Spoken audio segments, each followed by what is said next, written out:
Okay then, so my last few lectures have been somewhat preoccupied by two different questions. One is, how can we understand these complex points and complex lines in geometry? And another question I've been focusing upon is, what is a circle? What is the sort of most general way to view this kind of geometric object? And so today I'd like to try to reach a sort of conclusion about these questions. You see, over the last few lectures I've been applying some of the techniques of analytic geometry, particularly things like homogeneous coordinates and Mobius transforms, to gain a bit of intuition about what these particular things are, particularly imaginary points in geometry. And so I think this allows one to talk about these things synthetically, as in just involving pictorial representations, in a more confident way. And so now I think it's probably the right time to go back to a sort of synthetic view, using less equations and such, and try and gather together what we know so far. And in particular, we can use what we've learned so far about imaginary points, or I should say, we can use our intuition that we've gathered about imaginary points. We can talk about imaginary lines and see how these things combine to give us a much clearer picture of what a circle is from a projective viewpoint. So the sort of linchpin of this subject matter is the idea of involutions.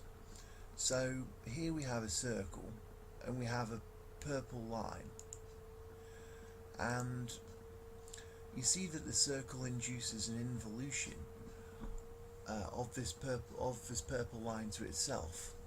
So this is a mapping from a set of points on the line to itself, and it's defined such that if we have a blue point upon the purple line, then it's sent to the place where it's polar, the blue line, the image of the point under the polarity induced by the circle. Well, the blue point sent to the place where its polar meets the purple line. And so this is obviously a projectivity from the line to itself, but it's actually a period 2 projectivity. It's a polarity. And so this obviously relates well to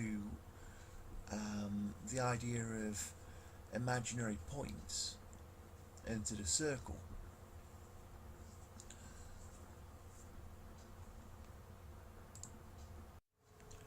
Okay, but what I need to do is to introduce the sort of missing part of this, which is that we don't just need to think of involutions of points upon lines, we need to consider involutions of lines through a point. So a very simple way we can get such a thing from this diagram would be to add an extra point, and then we can just do a sort of perspective, or let's say an elementary correspondence, which changes this involution of points upon a line to involutions of lines through a point.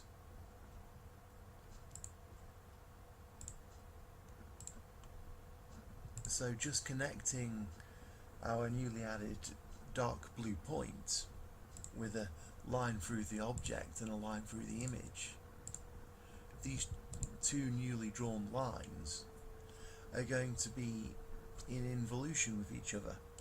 So if we reanimate the thing, we see that this solid orange line is mapped to this dotted orange line, and vice versa. And so this involution of the points of the purple line to itself induces an involution of the lines through the dark blue point to itself. So this is the basic idea of a involution from a set of lines through a point to itself. And just as the dark blue line, just as the involution on the purple line can be considered to be a representation of complex points, since it's a involution which has no real fixed points. So in just the same kind of way, in a kind of dual way, the involution of orange lines through its dark blue point can be considered to be a representation of an imaginary line, or in fact of two imaginary lines which are complex conjugates to one another.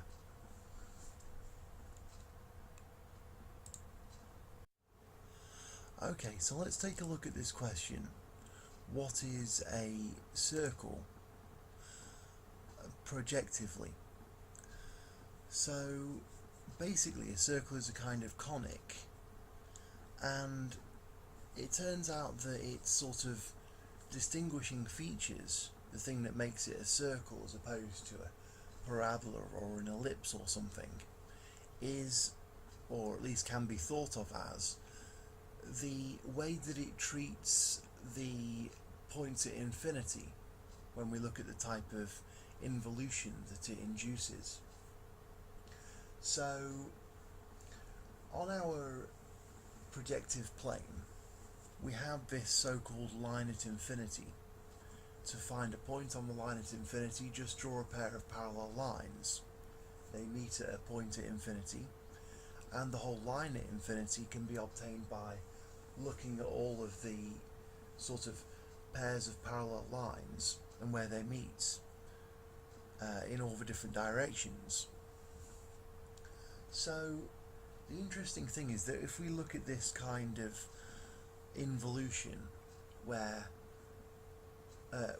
induced upon a particular line where a point is kind of paired off with the place where the polar of that point meets the line, well, if you have a couple of different circles like this blue one and green one, say, which have different positions and sizes, well, we can ask what kinds of involutions do these kind of things induce upon a particular line.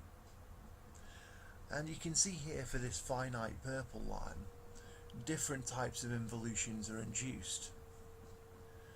I mean, you can see this because we have the same kind of object, this light blue point, and its image under the involution induced by the blue circle is the place where the blue line meets the purple line, and that's different to the place where the green line meets the purple line, which is the image of this thing under the involution induced with the green circle.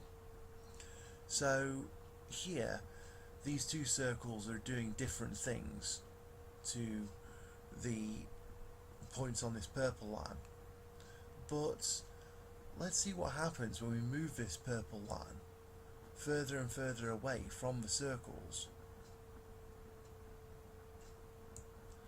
So you can see that in this case where the purple line's going further away, these two involutions are getting closer to agreeing with each other, despite the fact that these are different side circles in different positions. And this is giving us a hint about the real kind of defining feature of a circle, and that is basically that every circle, irrespective of its radius or position, induces the same kind of involution on the line at infinity. So let's get rid of one of these circles.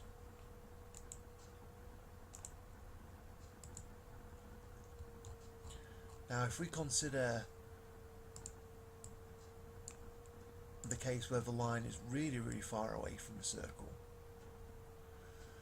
we can basically see that this kind of involution that it's affecting upon this kind of distant line can be viewed as something like a sort of right angular rotation. And in the case where this line is actually at infinity, it really makes sense to think of this involution as really sort of rotating the points on this line at infinity by 90 degrees.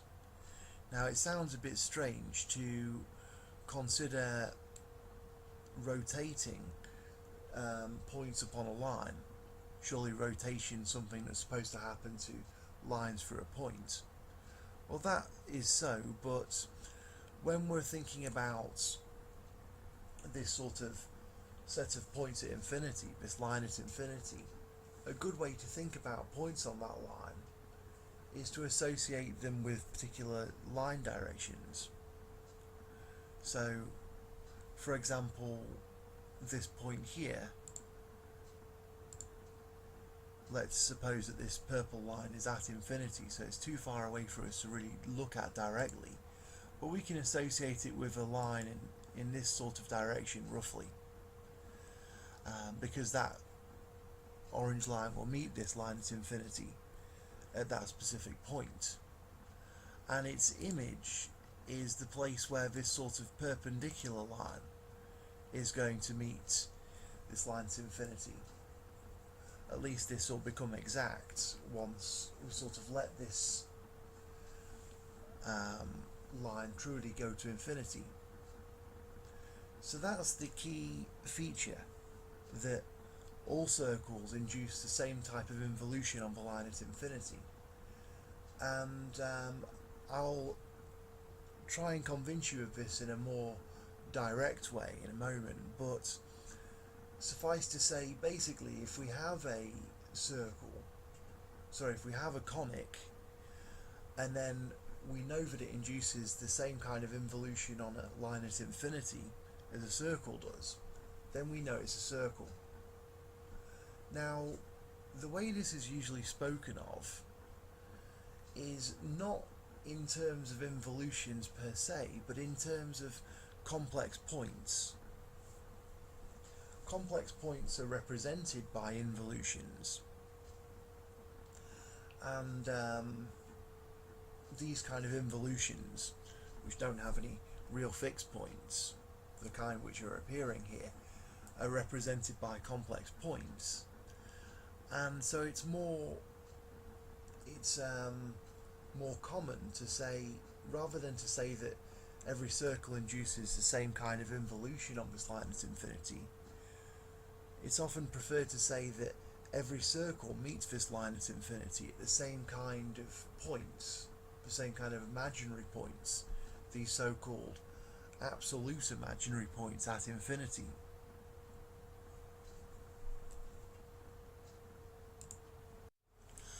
Okay, so I did say that it was going to be a synthetic approach to these issues today, but I can't help thinking it is the sort of most direct way to show that all of these circles induce the same kind of involution on the line at infinity.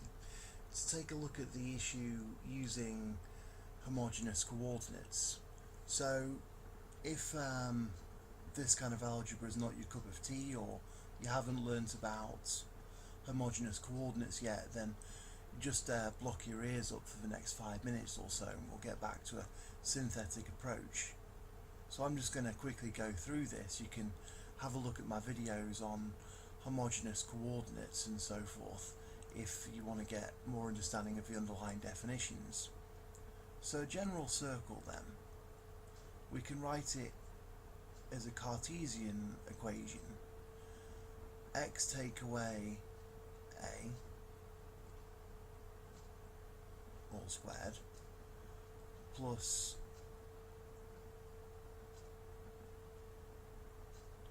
y take away b all squared equals r squared, where r is the radius and a comma b is the coordinates of the centre of the circle. So if we now convert this into homogeneous coordinates, well, we can say that a point on the circle is going to have the general form x1, x2, x3. These are the homogeneous coordinates of a point on the circle, and the sort of conversion here is obtained by having that x1 divided by x3 is equal to the Cartesian x coordinate, and x2 divided by x3 gives the y coordinate. So making these substitutions into our Cartesian equation and doing a bit of rearranging, we basically get the kind of homogeneous coordinate equation of the circle, which is that x1 take away a x3 all squared plus x2 take away bx3 all squared is equal to r squared x3 squared.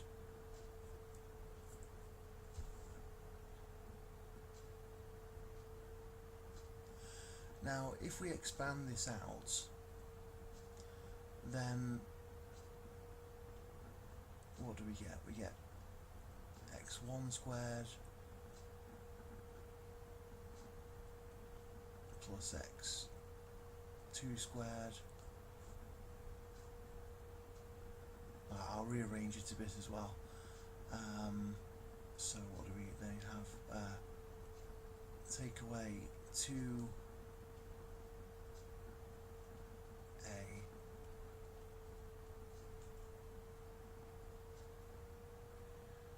x1 x3 take away 2b x2 x3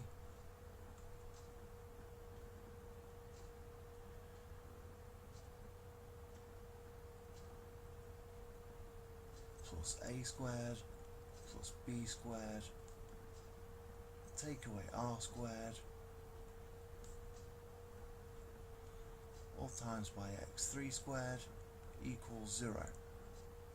Okay, now essentially this is the equation for a conic, but if we think about the polarity that underlies this conic, we can obtain that just by sort of thinking about what kind of thing this is the fixed point of. So I'm not going to justify this too much. Take a look at my video Polarities at the Foundation of Geometry to get more understanding of this. But basically if we rewrite this, so wherever we see two things multiplied together, we'll have one of them in terms of x and one of them in terms of y. So this becomes x1 y1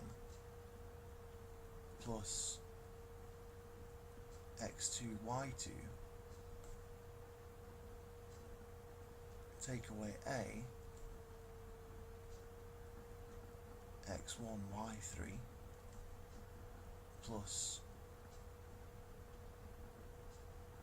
y1 x3 take away b x1 y2 plus y1 x2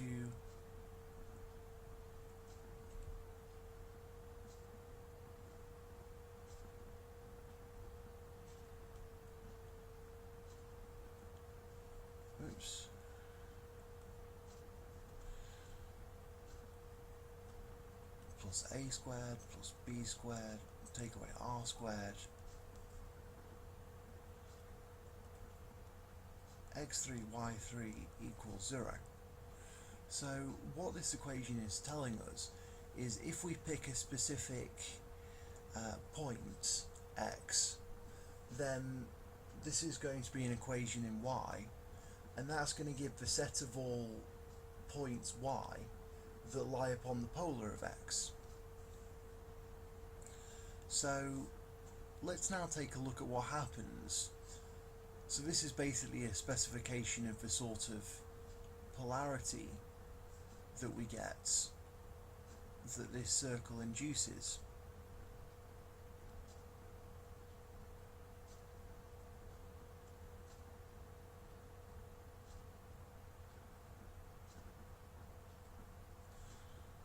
Let's just draw straight today. Try again. So there's a point x. And then there's all these different points y that can lie upon the polar of x, and this equation gives such points. Now, if we consider the line at infinity, that's basically the line. Well, to think about that, we'll just set x3 is equal to y3 is equal to 0.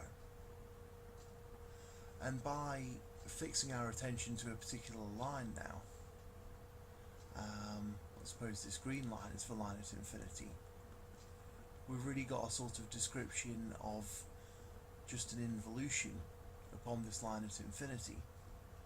And you see a lot of these terms cancel when we set x3 equals y3 equals 0, and we just get a nice simple equation: x1 y1 plus x2 y2 is equal to 0. So this is telling us at this sort of line at infinity the nature of these 2 points.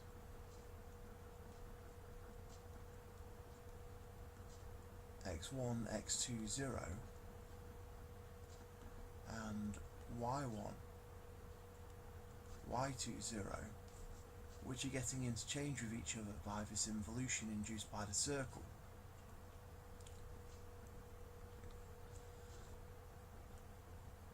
And so, just to be even clearer about what's going on here, without loss of generality, we can set x1 equal 1, because we can multiply these homogeneous coordinate expressions by a non-zero constant, and we can set y1 equals 1. And so what we have then, looking at this equation, is that 1 is equal to x2 y2, minus 1 is equal to x2 y2. So we can get a nice succinct description of our involution, in the sense that it's going to take the point 1 x2 0 and interchange it with the point 1 minus 1 over x2 0, and that's going to equal y. So this is exactly the type of involution which every single circle is affecting upon this line at infinity. And if we then say, well, what are the fixed points of this line at infinity? Well, they're going to be given by the additional constraint that x2 is equal to minus 1 over x2, or equivalently that x2 is equal to plus or minus the square root of negative 1. And so that's why we call these things the sort of absolute imaginary points at infinity. because they are these sort of absolute elements which every circle has in common. So it's well known that if you pick any 3 points, you can find a circle that goes through them. Now, in general, a conic is defined as a curve that goes through 5 points. So if we have a conic and we have the additional condition that that conic has to go through these points,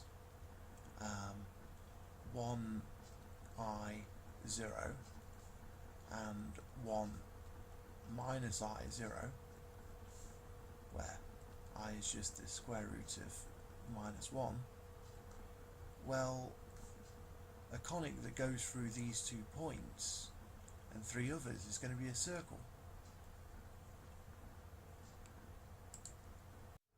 Okay, so let's get back to a synthetic kind of picture-based approach. We'll have another go at arguing about why every circle induces the same kind of involution at the line at infinity. And to do that, let's look at the question of where a given circle meets a distant line. And there is a construction for this. So if let's say we have this purple line, and so we can start by asking where does a sort of point at infinity on this purple line, where does its tangents meet the circle? And those will do so at these sort of places where parallel lines to that purple line just sort of kiss the circle.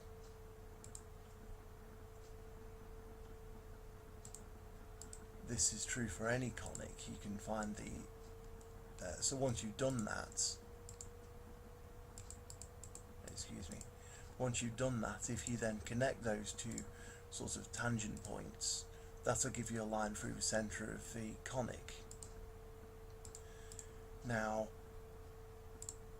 in GeoGebra it's a lot more precise, especially when we have a circle and we already know where its centre is, just to drop a perpendicular from the centre to our line.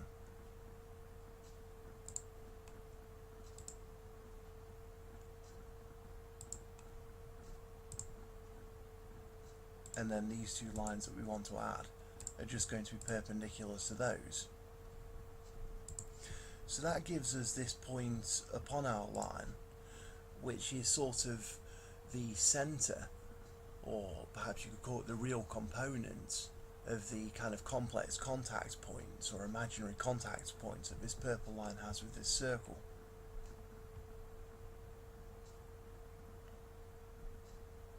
So if we then draw a tangent from this point to the circle, then this, together with the other 2 parallel lines that we've drawn, defines 4 points. Adding the missing couple of edges between pairs of those points, we get these 2 new red lines, and they meet the original purple line at these 2 new points. And this kind of distance here from the centre to one of these points, this gives us the amplitude, the size of the imaginary components of the sort of complex contact points with this line of this circle. I shall give a link to a video where I discuss this more clearly, or take more time over it. So what we can do now, we colour in these points representing the imaginary part of the meeting of this line of this circle, and let's turn their trace on. And so now this is where the circle meets up with a particular line, but if we move our line around, we see that we're getting a sort of rectangular hyperbola, and this is giving the size of the sort of points that the circle has in common with different lines parallel to this purple one. Now the thing is, since this is a rectangular hyperbola, as we go far away from a circle, this sort of curve is going to be going at 45 degrees. And so if we have another circle, then a similar sort of rectangular hyperbola will be sort of exuding from it, telling us where it meets these lines parallel with this purple one. And as those lines go infinitely far away, those two hyperbola will meet each other. I mean, they'll intersect. And what that basically means is that every circle has the same kind of complex contact points with the line at infinity, irrespective of its radius or position. And that's just a fancy way of saying that every circle induces the same kind of involution on our line at infinity. So this gives us a really nice simple way to think of the circle at infinity. Sorry, to think of the circle in terms of the line at infinity.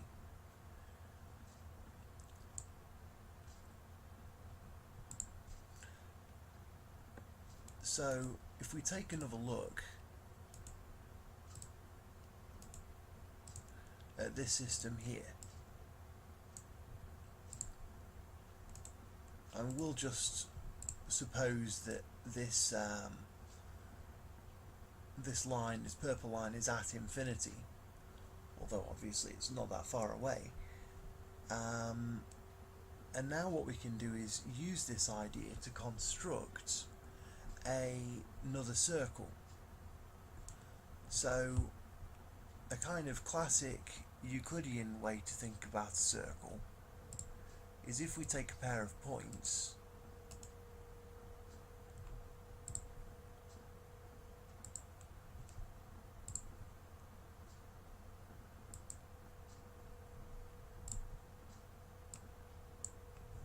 Okay, I'm going to draw a circle here, but this is just a piece of construction. This is nothing to do with the fundamentals of what's going on.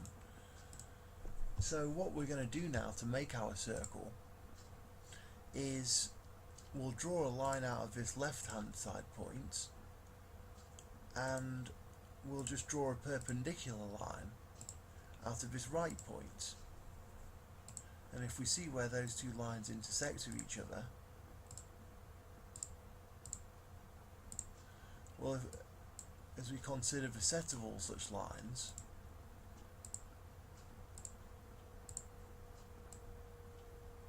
then they form a circle. This is due to the fact that given any 2 points on the diameter of a circle, and a point on the outside of a circle, on the circumference, lines from those diametric points to that point on the circumference are going to meet it at right angles. So basically this kind of involution on the line at infinity gives us the same kind of setup. So what do I mean? Well,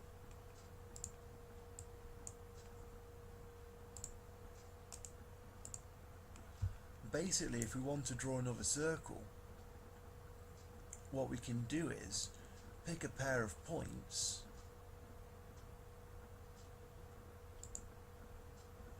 maybe picking them further away is better. Well, I'll pick them here. Pick a pair of points, and then we'll have one of them as going to this point on the line at infinity, and then we want the other line to be perpendicular to this one. So what this essentially means is that it's going to go through the image of that point on the line at infinity.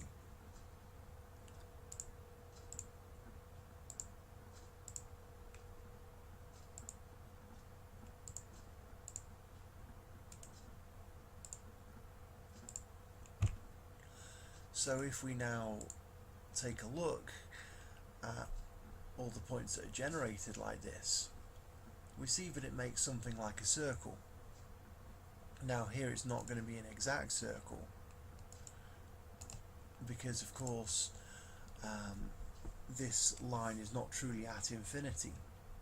But if it were, then we would get a proper line at infinity. Then we would get a proper circle generated by this. So what we have is something quite magical, really, because this really goes even deeper than just the idea of circles. Really, the whole notion of perpendicularity, which isn't something which is generally thought of as integrated into projective geometry, is really emerging from this notion of this involution of this line at infinity, in the sense that there's this sort of special involution induced by every circle upon this line at infinity, and if we want to work out, let's say I have a pink line here, let me draw one. I have this pink line through this dark blue point up here at the top. Okay, let's make it a red point. So I have this pink line through this red point. Where is the perpendicular to this through the red point? Well, just work out where the kind of image is of the place that this pink line meets this line at infinity under this involution. And once you've figured out where the image of that is, just connect that to the red point and that will give you a perpendicular line. So you might be a bit confused by all of this, in the sense that it seems as if we're getting now the notion of perpendicularity in circles entering the field of projective geometry, which is supposed to be sort of too primitive for these kind of concepts. And that's all true. What's really going on here is that we have to say to ourselves, well, let's treat the line at infinity differently to the other lines. Let's consider these absolute imaginary elements, or this involution, as different to the others. And once we give them a distinguished role, then we get our definition of the circle and our definition of perpendicularity. And basically at this point, we're now able to draw perpendicular lines and circles, and we're getting Euclidean geometry.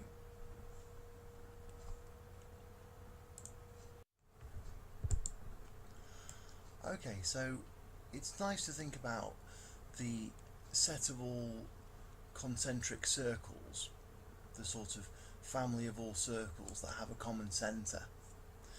And this is obviously a set of conics. And now, with our newfound kind of understanding of what a circle is, we can think about this family of conics from a more kind of projective way. So this family of conics, each of the conics has sort of two things in common. One is they have the same centre, and the other is that they both induce the same kind of involution on this line at infinity. So we can take a kind of alternative take on this question by, instead of using a line at infinity, let's use a sort of finite line and pretend it's the line at infinity, and see what kind of a family of conics that gives us. It should give us some kind of approximation of the set of concentric circles.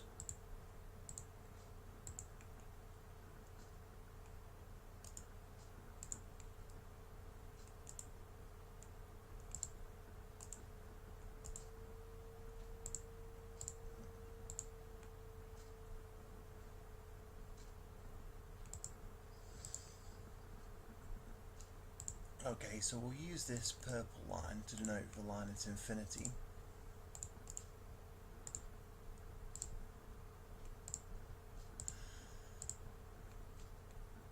And let's take a couple of points A and B. And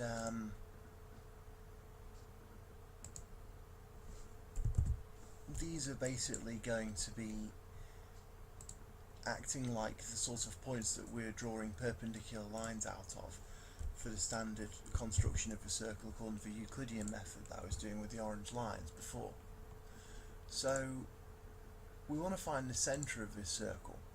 So A and B are sort of diametrically opposite points on the circle.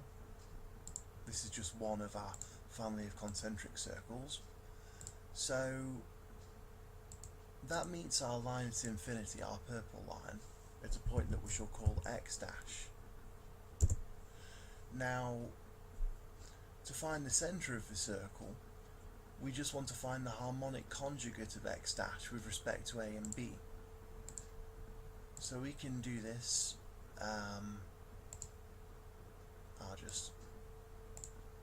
we can do it by constructing a 4-point appropriately.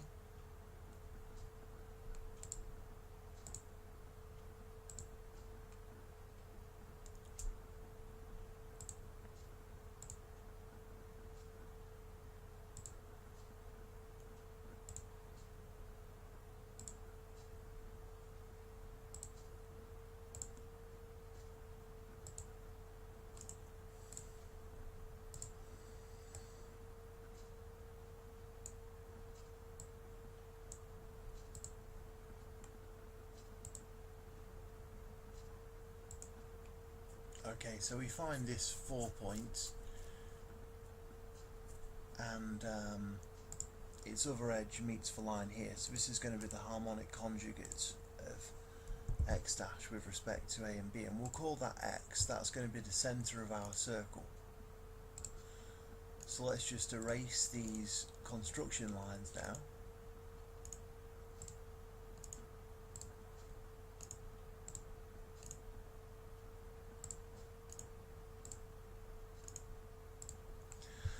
Now let's have another circle which is having the same centre as x. So if we just pick another point on this line, we shall call it C. So we can get rid of A and B now, and in fact x dash as well. No, we'll leave x dash there. So if we find the harmonic conjugate of C now with respect to x and x dash, then that will give us the other point upon our circle, the sort of other side of the centre. So let's do that. And draw a couple of lines out of x, draw a line out of C,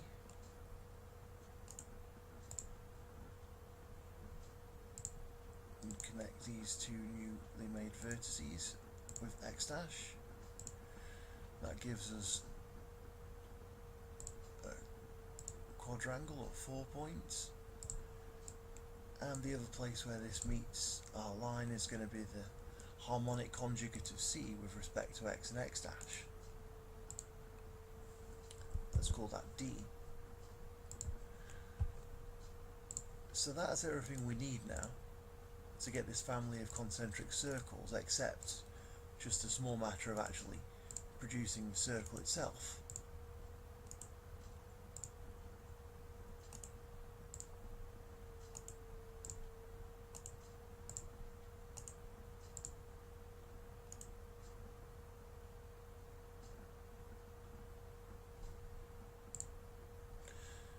So how do we do that? Well, let's pick any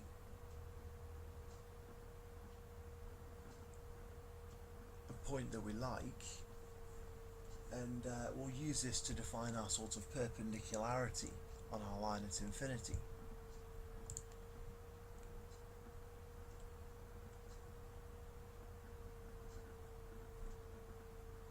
So if we attach this to a sort of variable point on our line at infinity, then, well, I call it the line at infinity, but let's say that's in inverted commas, since it's just representing that, it's an approximation of it, on our purple line at least. So this point is going to induce this sort of involution, which we're thinking of giving a kind of definition of perpendicularity. So I shall draw an arrow from the point to its image so it's more clear.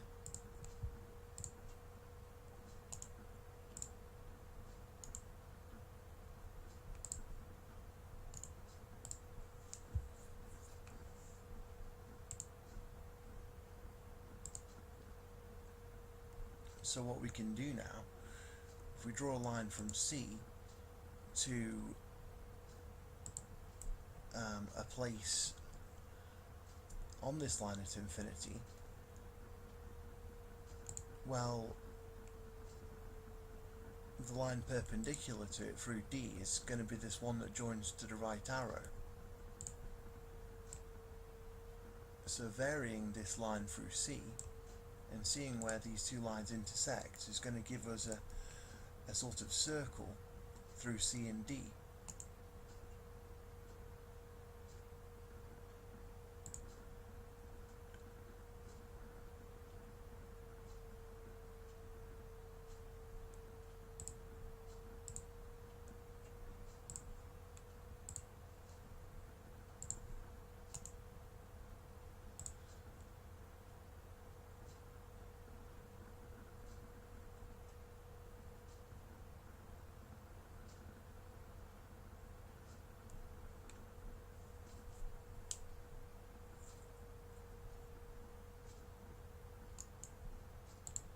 Now, of course, it's not really going to be a circle because this line is not really at infinity.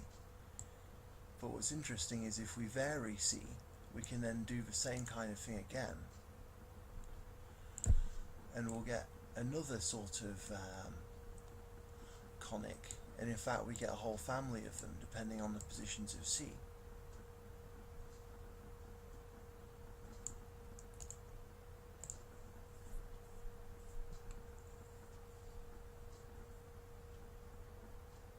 And we find that they sort of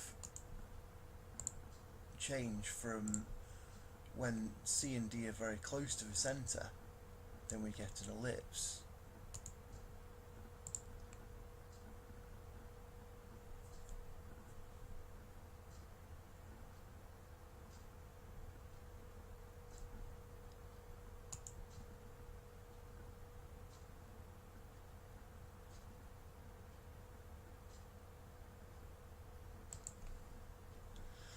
And when C and D are more distant, then we get a hyperbola with the two branches sort of above and below this purple line, which is acting as our line at infinity.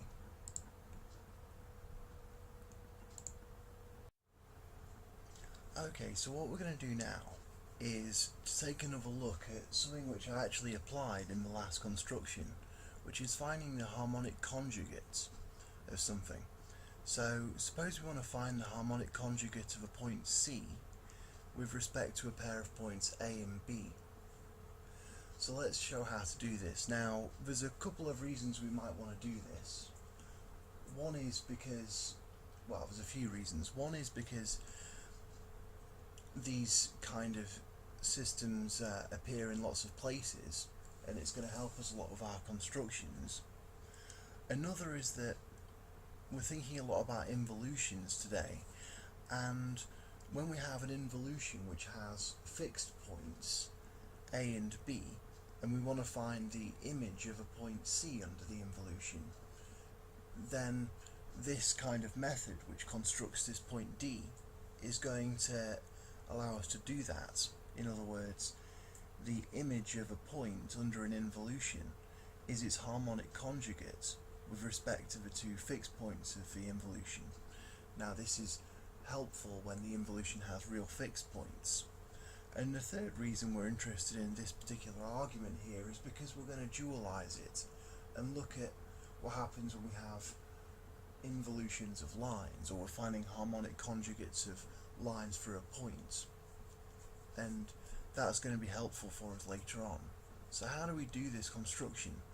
Well, as I say, I already did it before, but let's go through it in more detail. So we have these points A, B and C in our line.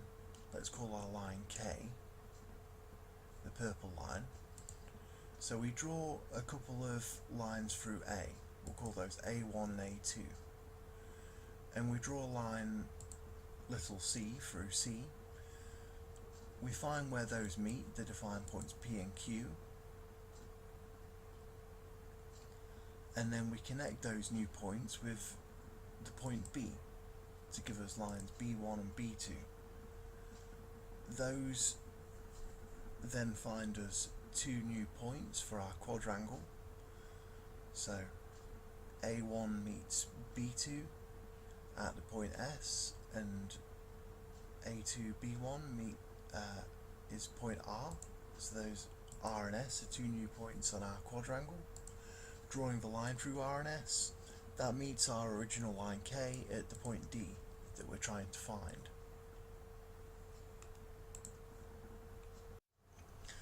Okay, so now we're going to take a look at the kind of dual case where we have lines A and B through K and another line C through K, and we want to find the harmonic conjugates of C with respect to A and B.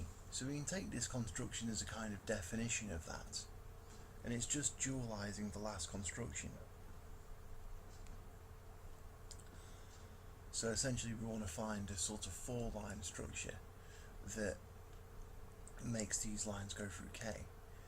So if we draw a pair of points A and B touching the line little a, and a point capital C on the line little c,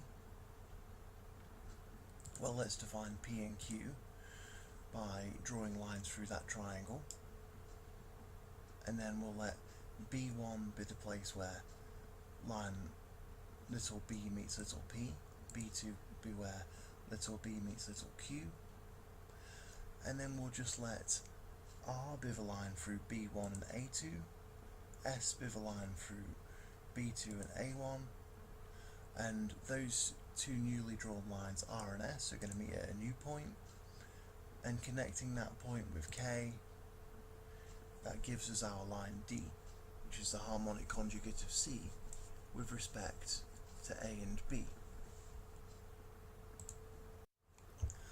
Okay, so I've got the same basic setup here, but I've erased the construction lines. Now, with regard to these involutions of lines, with regard to these harmonic lines, the reason we might be interested in them is, let's say that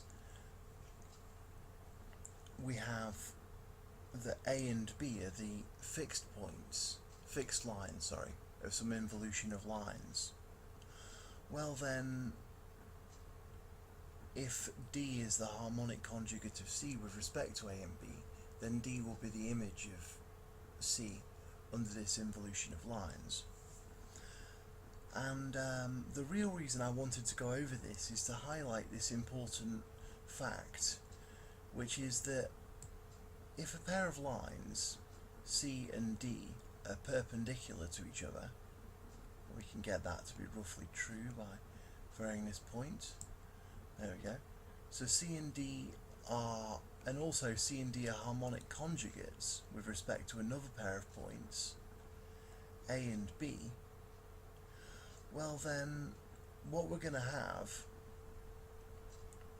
is that this line C is going to bisect A and B, and also this line D is going to bisect A and B. So, to put it more concisely, if a pair of perpendicular lines are harmonic conjugates with respect to some other two lines, then those two other lines are going to be bisected by either of the two perpendicular lines. In other words, harmonic perpendiculars bisect,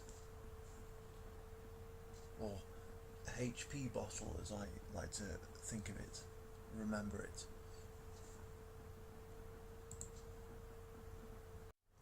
Okay, so we're going to use that fact that harmonic perpendiculars bisect later on when we're showing how to join imaginary points and construct imaginary circles. There's another result we're going to use as well So let's work towards that, and to do that we're going to have to think some more about involutions. So let's consider another involution of points upon a purple line, and for simplicity I'll just construct it with this conic. So we find the image of a point by finding its polar and finding out where that meets the line.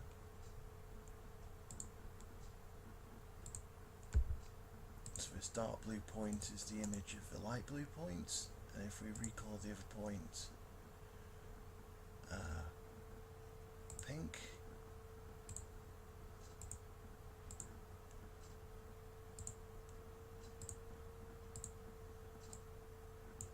then its image we shall make red.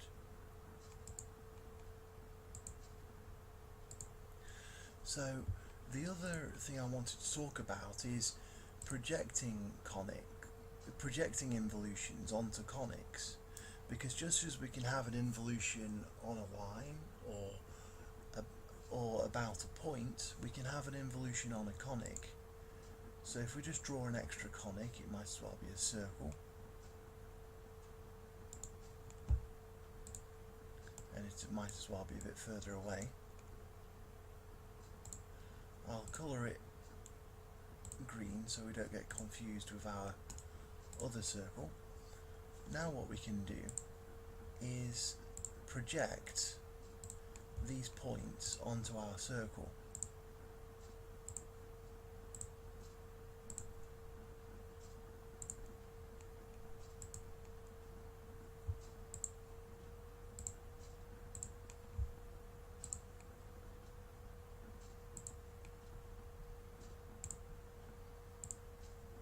So I'm just finding their images here.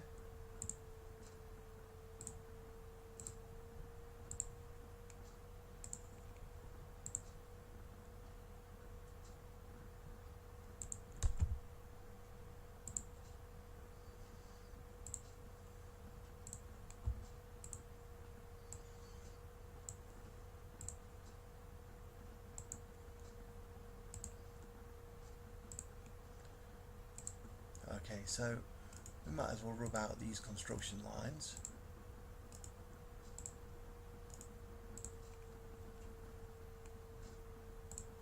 And we'll make this point that we're doing the projection via, we'll make that yellow so we don't get confused.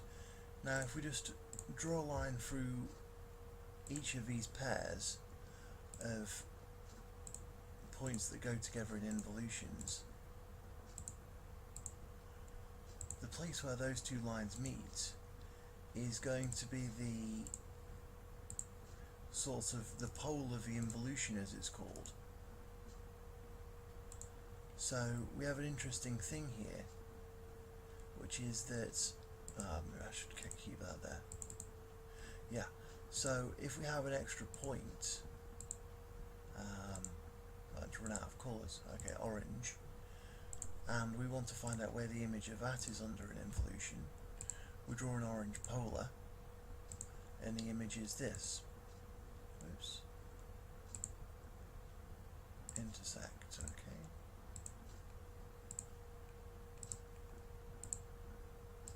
There's the image.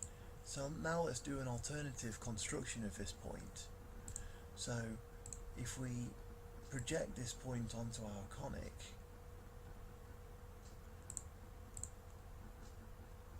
and find out where it meets the conic, it's going to be here, and then we find its involutory mate, its image, under this involution of the conic just by drawing a line through this pole, and that's going to be here, and then we can project this back onto our line again, and hey presto, we get just the same point by either method. So under the top method we're using polarities to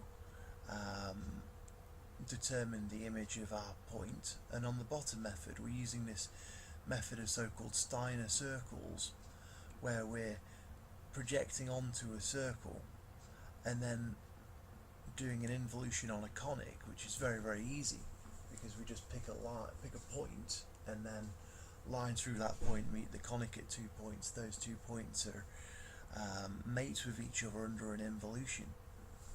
So we just do that and then project back again.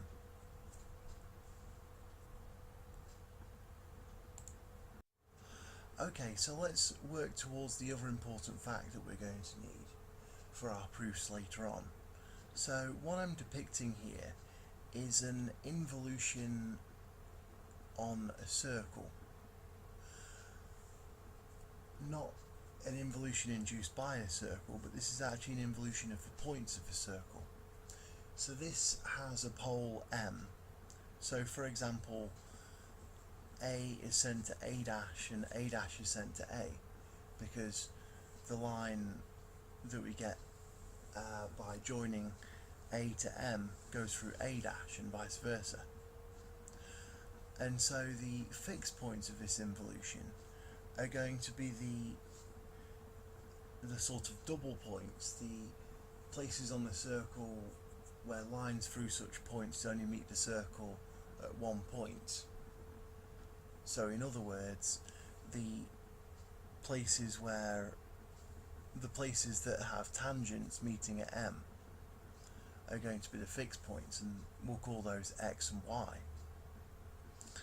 And so, given this kind of involution of the points of a circle, let's now project this to become a involution of lines. And the way that we'll do this is just to pick a point O and consider all the lines. So for example, the line through O and A is going to be the involutory mate of the line through O and A dash. When I speak of mates under an involution, I just mean elements that are mapped to one another under that involution. Of course, involutions swap round elements. So in this case, we're going to have these lines A and A dash, which are going to, little a and little a dash, which are going to be mates with each other under the involution. And there's also going to be these fixed lines, little x and little y, which join O to the fixed points capital X and capital Y of the involution of the circle. Now, the interesting thing here is that firstly, A and A dash are going to be perpendicular to one another. We see that from the sort of Euclidean theorem about angles to a diameter of a circle, because in this special case we have this purple line's pretty much going through the middle of the circle. Now if we shift this purple line, of course now these red lines A and A dash are no longer perpendicular to each other. But the interesting thing is, in the case where they are perpendicular,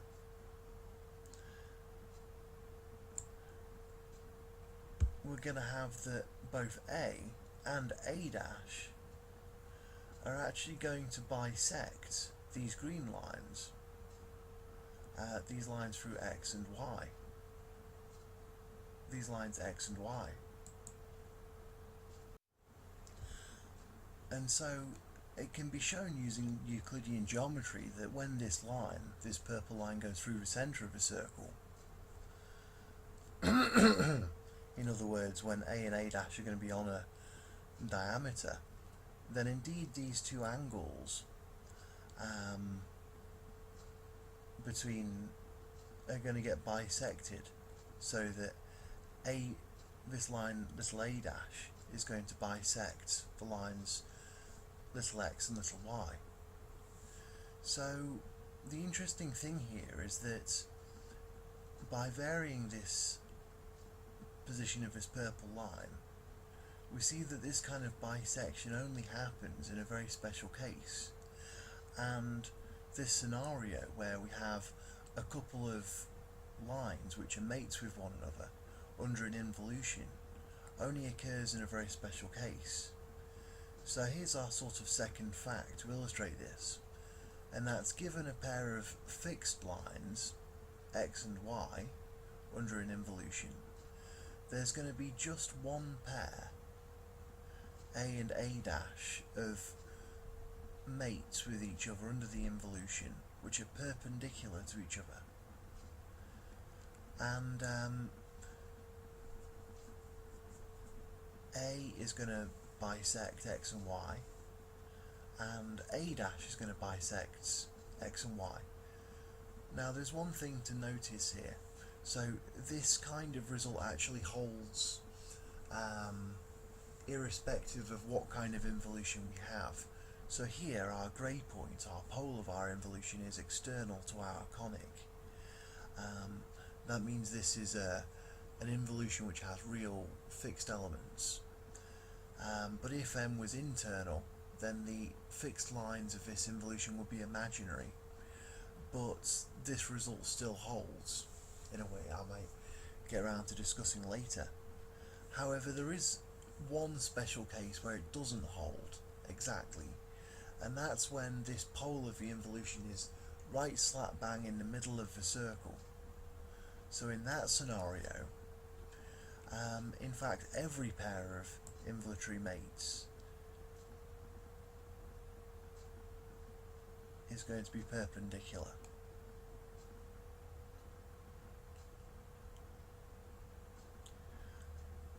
But that's an extremely special case. In general, usually there's just going to be one perpendicular pair of mates, and if we find them, then that's useful because they bisect the fixed points, the fixed lines.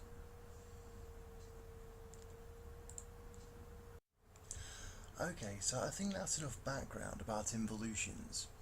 Now we can get on to talking about imaginary points and lines again, represented as involutions. Okay, so a complex point can be represented by the line that sort of carries it. Every complex point lies upon some real line, and if we just have the sort of involution that point corresponds with, together with a sort of fixed direction upon that line, that allows us to pick out the point from its conjugates, its complex conjugates. And so the kind of involutions that represent these elements are going to be involutions which don't have any real fixed points, and we can always find such things via having a conic which doesn't meet the line at any fixed points, any real fixed points. Excuse me. Such involutions can always be induced by a conic which doesn't touch the line at any real points. And also, if we have two pairs of mates, like I've got these blue mates and these green mates here under such an involution, those two pairs of mates will always separate each other. And there's an interesting extra way to look at these sort of involutions that don't have any real fixed elements. Sometimes they're called circling involutions. And the interesting extra way to look at them is if we draw semicircles, and maybe I'll go the other way, we draw semicircles connecting the mates under the involution, and we find where those semicircles meet, then what we're actually going to have is that if we want to find the image of a point under this involution,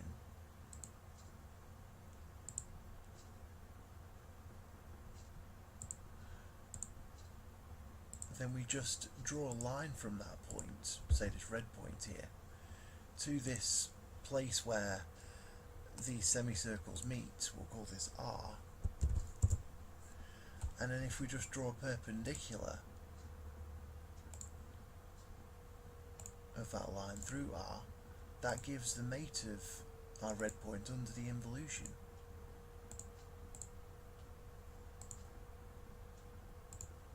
And we can check that is the same as the thing we get by using the polar.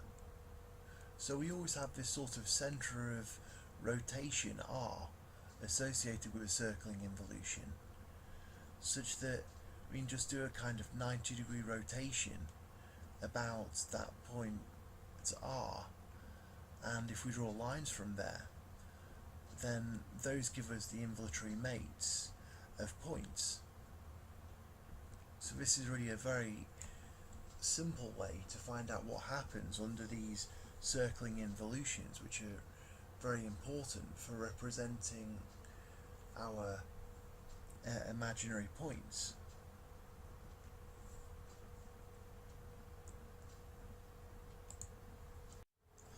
And so such an involution, as I say, could be a representation of imaginary points. I'll give examples of that in a moment. But then the question is begged, how do we connect imaginary points with real points? So suppose we have some involution, say this involution here, that corresponds with an imaginary point, okay? So that's given by an involution of this line and a direction. So in order to distinguish between a point and its conjugate, we have to associate the line with a direction. So suppose we associate it with this direction this way. Whoops.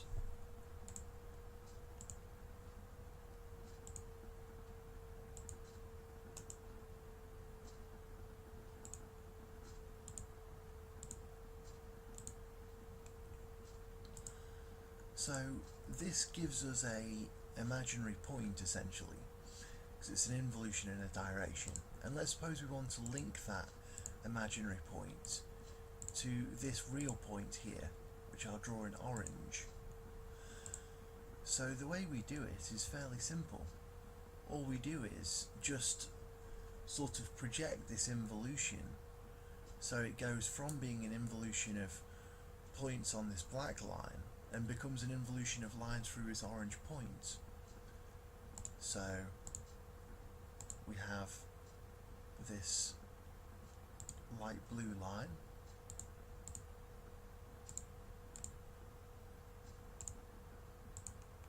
and its image under the involution, light blue dotted line.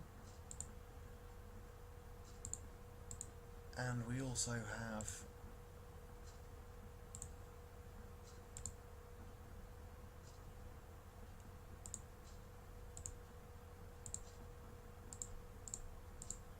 this solid green line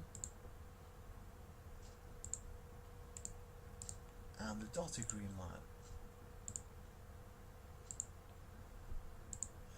So what we have now is we have two pairs of mates of lines of this involution of the lines through this orange point. Now that's enough information for us to be able to reverse engineer the entire involution of lines through this orange point. Again, it's going to be a circling involution, and we can literally think of this as a representation of imaginary lines. Now it's going to represent a pair of imaginary lines, one being the complex conjugate of the other. And so what we need to do is to say, okay, we've just got this involution from our black line, but we had a specific direction associated with our black line in order for us to pick out one of the two complex conjugate points associated with that involution of the line. And so if we then project that direction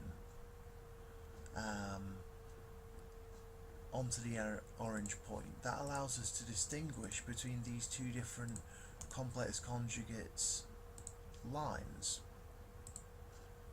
So to put it much more simply, if we just associate this sort of involution of lines about this orange point with the clockwise direction, well, that's going to correspond with the sort of left direction on the black line, so that by giving sort of the involution of lines about the point as rotational direction, we're able to pick out one of the two complex conjugates lines that are represented here by this involution of lines through the orange point.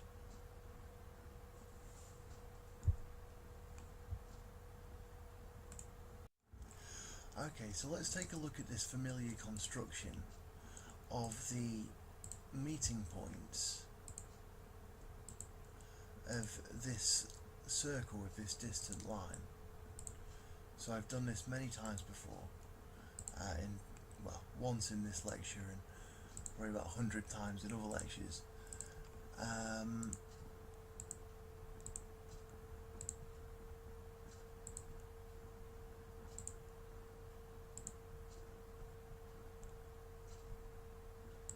Parallels,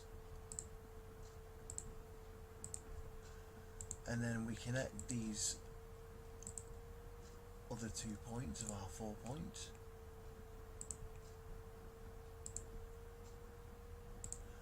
And the place where these meet the purple line give us a representation of the kind of amplitudes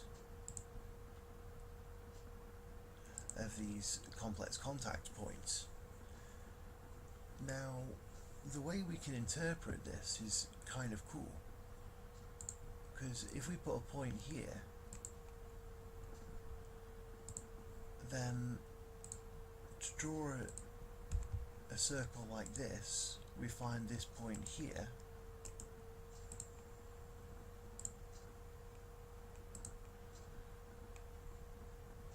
and this new red point down here then acts as a kind of centre of rotation R. So it's kind of helpful then to draw a semicircle like this.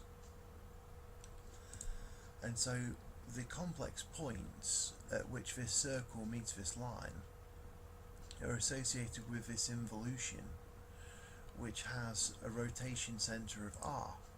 So if we want to find the mate of a point under such a involution, we can just draw a line from it to R, and then a perpendicular line, and that gives its mate. In fact, we see that this is the same thing as what we'd get if we use a polar with respect to the circle, but let's not worry about that. So this involution here, this is a representation of the complex points, well, the pair of complex points, complex conjugates in fact, where this circle meets this line. And this can really be represented just by this semicircular construction, because the two places where this semicircle meets the line are going to be mates with each other under the involution, and this central point is going to be a mate with infinity. But this involution just represents the contact point and its conjugates. So in order to distinguish between these two, we ought to associate our line with a specific direction, and that allows us to pick out one of these two complex conjugate contact points.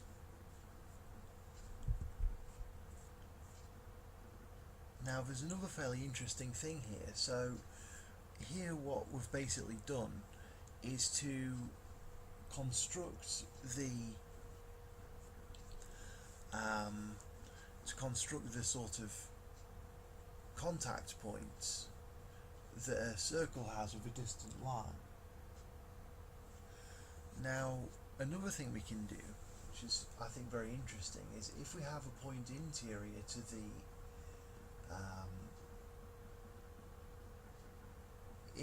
to the circle, we can have a look at where a kind of tangent from that point meets the circle, and that's going to give a similar type of sort of complex picture. Okay, so we're going to find out now how to determine, given a point inside a circle, a red point, how do we find its tangents to the circle? Well, you might say a point inside the circle doesn't meet the circle at any tangents, but that's not quite true. It does, it's just that those are going to be complex lines. So how do we find them? Well, I'll just give the construction method. Basically, if we rule a line through our red point in the centre, and then a line perpendicular to that, that marks out 4 points on the circle. Now if we draw the missing orange lines connecting pairs of these 4 points, that naturally gives us 2 extra points outside the circle. And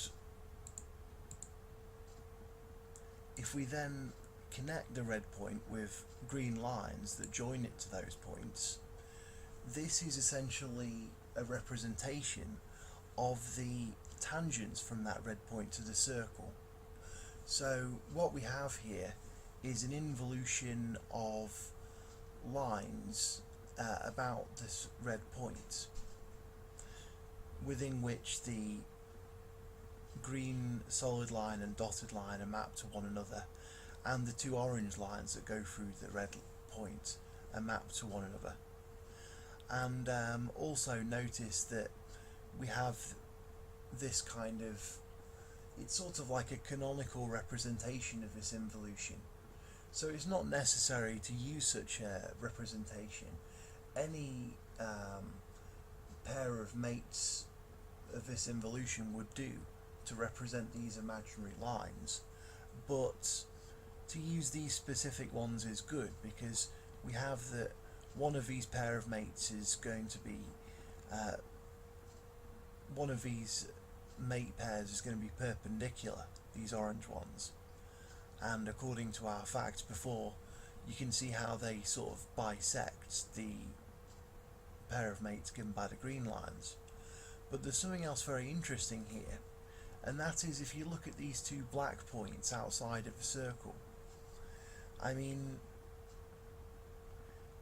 if we like the dual notion to the idea of a tangent line is a contact point of a conic, and if we join those 2 black lines, say by a purple line, what we find that we have in fact is exactly the construction that we use to find the complex contact points of a line with a circle. So let me just prove this to you, or demonstrate it. If we use this kind of semicircle method, we can find the centre of rotation of these complex contact points on this purple line, and then if we join those involutory pair of points on the purple line via lines through the red points, we see that this involution, which represents the contact points the circle makes with a purple line, is just in perspective with the involution which we have of lines through this red point. So amazingly, we have a sort of self-polar triangle. It has one real point, the red point, one real line, the purple line, 2 complex conjugates points carried by the purple line, and 2 complex conjugate lines carried by the red points.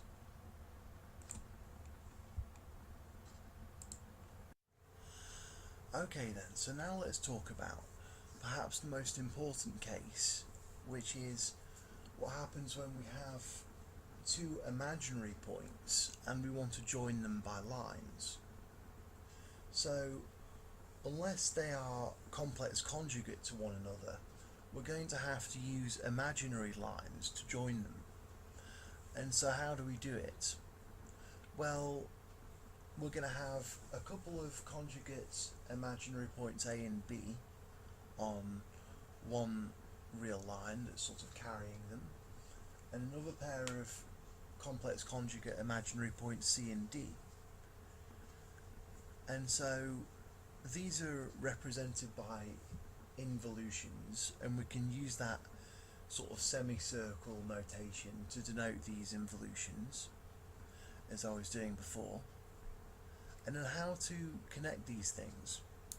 Well, let's suppose that the real carriers of these two pairs of imaginary points meet at the point X.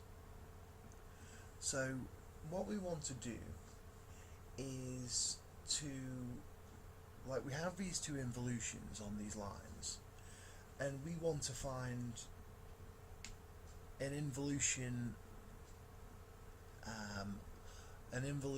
of lines for a point which is going to be perspective to both of these two involutions of points on a line.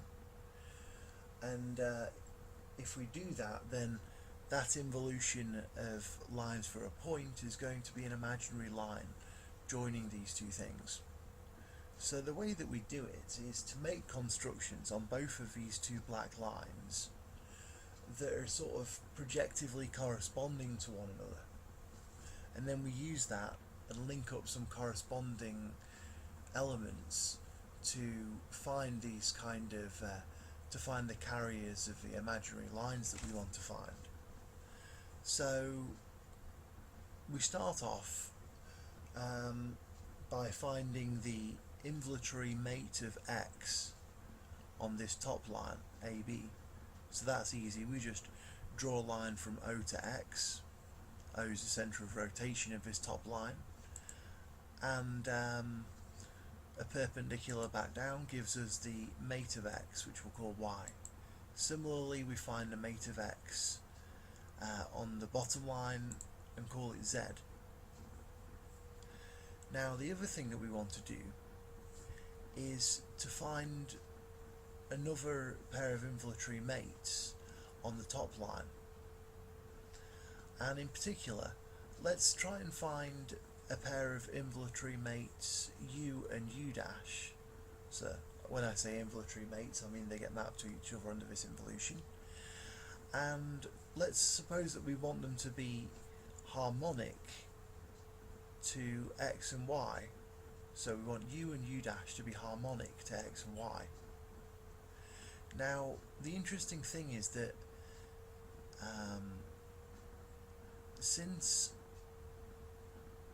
any pair of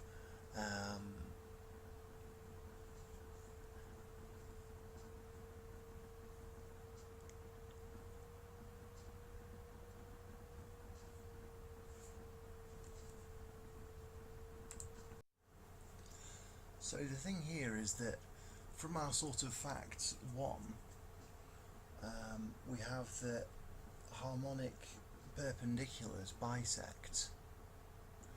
So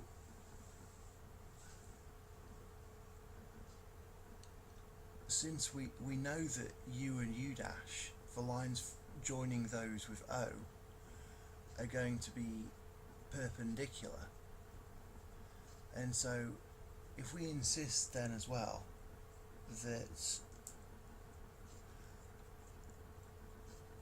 OX, OY is going to be harmonic with OU, OU dash, well then that means that since we know that OU and OU dash are going to be harmonic and perpendicular, that means that they have to bisect OX and OY. So that means that just by saying that U and U dash are a pair of points on AB harmonic to X and Y, that's actually enough to uniquely specify them, because, as I'll say again, because they're perpendicular and harmonic, they have to bisect OX and OY, so they have to be uniquely positioned. And in fact, since OX and OY are at 90 degrees to each other, they have to be the two lines at 45 degrees from O between those two. So we can draw on U and U dash, and by just the same kind of reasoning we can find a pair of points V and V dash which are going to be harmonic with respect to X and Z. Now the thing is, we know that X, Y, U, U dash is going to be a harmonic set on the line AB, and we know that X, Z, V, V dash is going to be another harmonic set on the line CD. So there's two such harmonic sets of points are going to be projective to one another. So there's got to be a projection sending those points on AB to those points on CD. But also, if you think about it, such a projection has to send X to itself. And X is the, well, it doesn't have to, but it can. And X is the place where these two lines intersect. So when you have a projectivity from one line to another that maps their intersection point to itself, that projectivity has to be a perspectivity. This is a well-known result of projective geometry. So in fact we find that these two sets of points on lines are in perspective with one another. So now it's an easy job. All we have to do is link up the corresponding points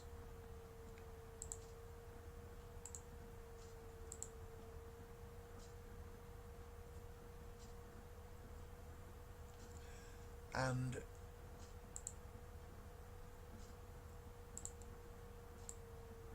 we can find where we can find the carriers of these imaginary lines. I'm just going to warp things a bit so that these carriers appear at a reasonable place.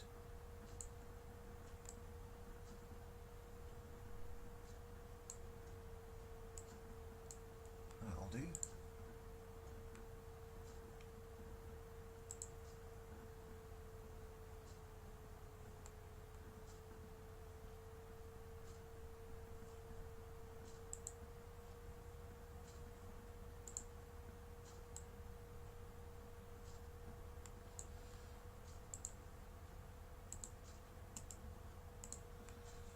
So that gives us this point S. Now you can also set up this correspondence by putting U in correspondence with V dash.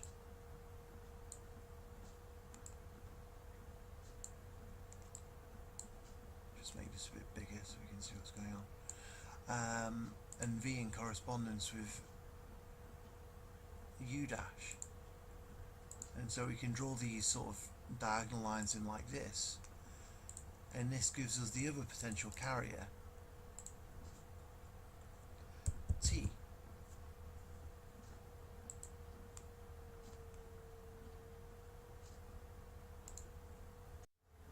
Okay, so what this gives then is that S is equal to UV U dash V dash, and T is equal to UV dash U dash V.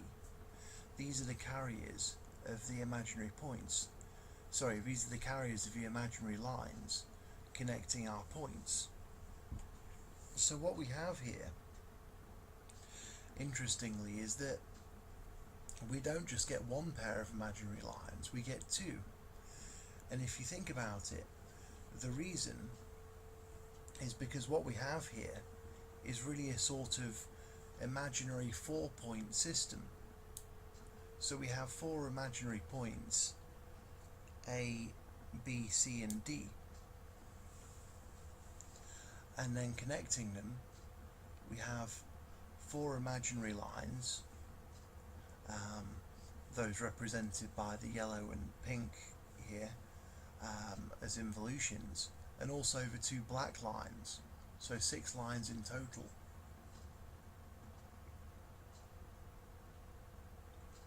And so basically, for example, if we take a look at point S,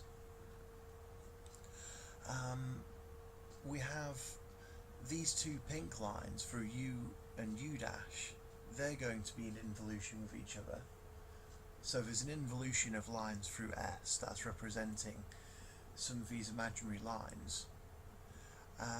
And then there's another pair of lines through S linking it to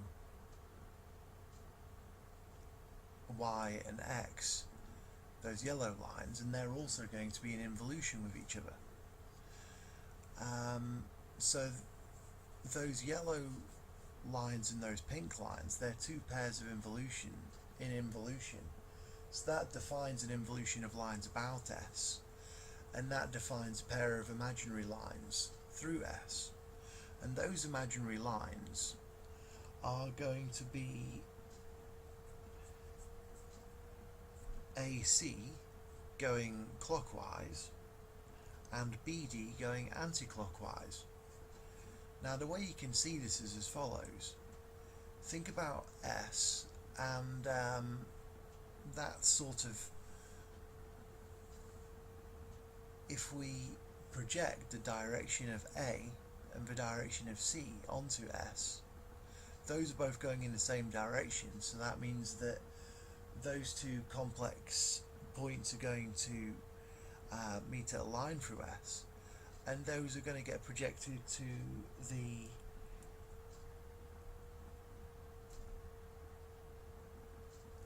clockwise direction.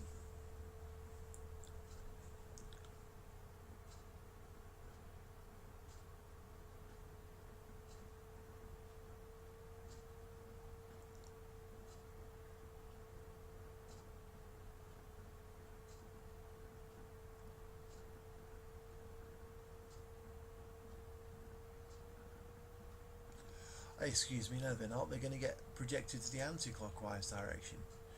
Yes, because if we have a point moving in the direction A, and we link it to S, then as that point moves, that line's going to rotate anti-clockwise about S.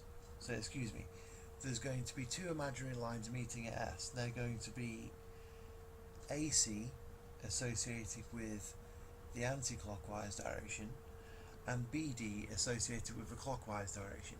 Yeah, that's right, because B and D are both going to be spinning around S in a clockwise way.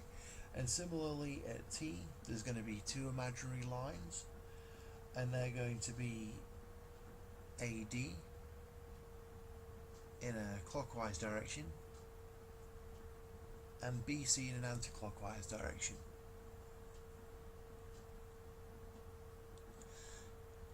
So it's very interesting that we have all of these things appearing at the same time, and I think it's a very interesting kind of little project or little exercise to have a look at this system and try and make it correspond with the way that you treat this kind of thing using homogeneous coordinates and analytic geometry. Okay then, so to finish off, let's go through the construction of the imaginary circle.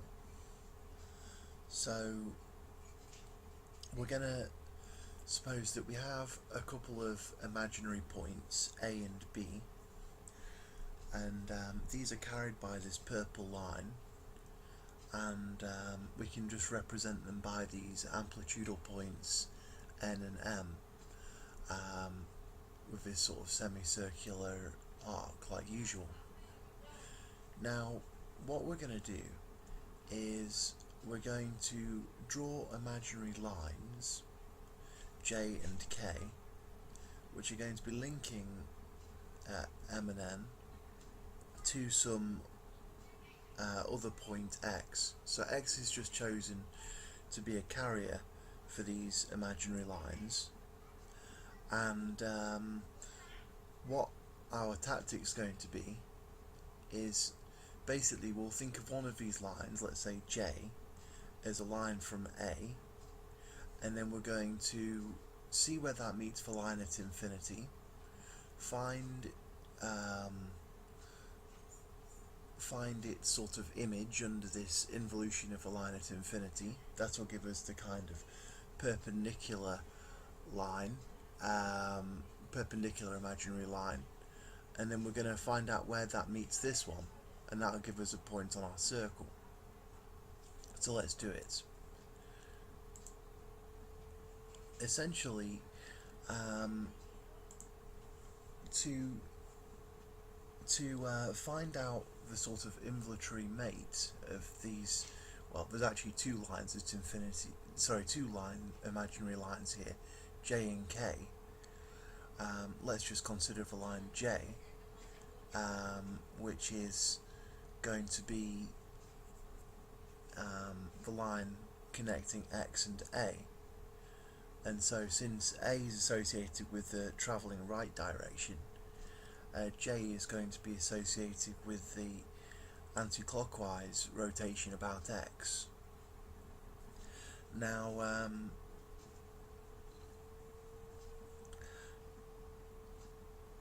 the sort of thing that we get by rotating these lines by 90 degrees is just the same as the sort of line we get by rotating each of these four lines, these two orange ones, and well, there should be another black one here that I haven't drawn in, a vertical one, and rotating those by 90 degrees. And so rotating the orange lines by 90 degrees, we get these green ones. And as I say, I should have included that black line there through the original point X, and that gets rotated as well. So just to have a look at X again, and the orange lines J and K,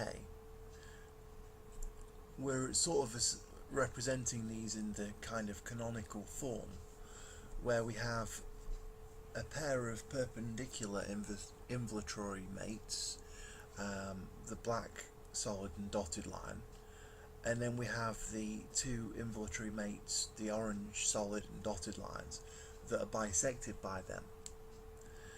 And since those pass through the amplitudal points of A and B, these kind of lines that we get by rotating those by 90 degrees, which we've called J dash and K dash, they're also going to pass through M and N. And so J dash and K dash are just another pair of complex conjugates of imaginary lines, and they're going to meet at another, they're going to have another real carrier. And it's not too hard to see that that carrier is going to line up with the line through X and the kind of centre of the involution about AB in this case. And so we can connect where, because what we want to do now, we have these two imaginary lines and we want to find out where they touch. So if we just see where these orange lines and green lines touch, that's going to happen at imaginary points, and we can mark the amplitudes of those as S and T, and in fact they're going to be the points on the circle that we want, on the imaginary circle. So we can, so for example, if we have the imaginary point A, we draw a line linking that with X, that gives us the imaginary point J, which has this sort of clockwise this anti-clockwise rotation.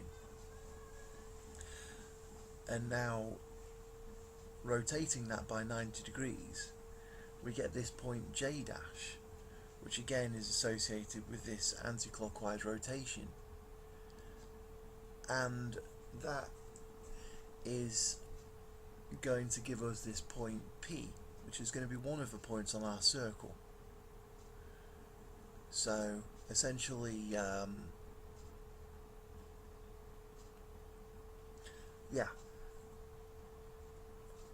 so this gives us, so doing this for the other points as well, gives us our 2 points, P and P dash, on the circle.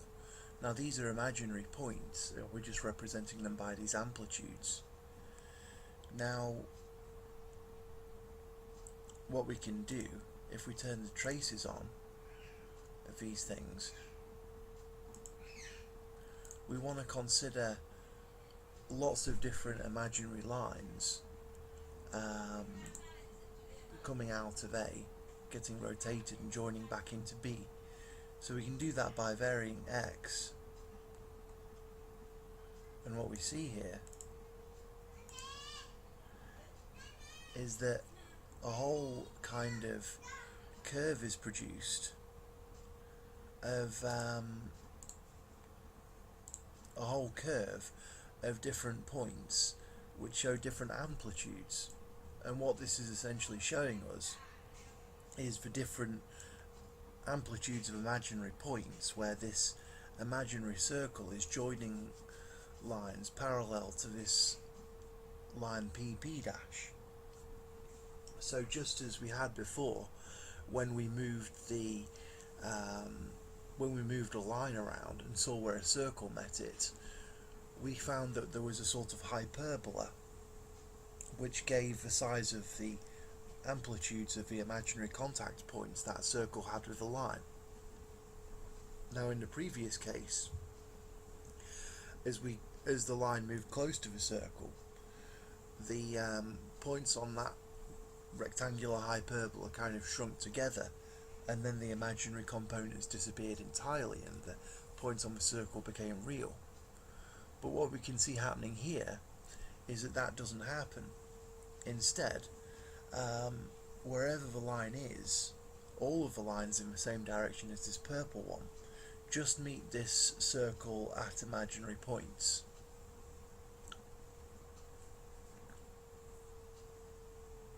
And so if we want to get a feeling for the full structure of a circle, we can just think about this kind of picture, which essentially is a sort of real depiction of the sizes of the imaginary points of this imaginary circle.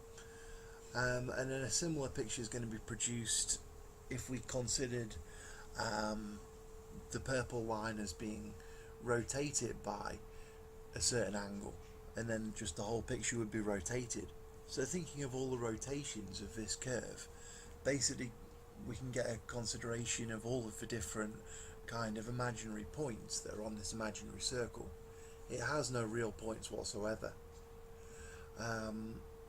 So this is a really important shape in mathematics, because just as we sort of found that these imaginary absolute points at infinity were sort of the common points that every circle has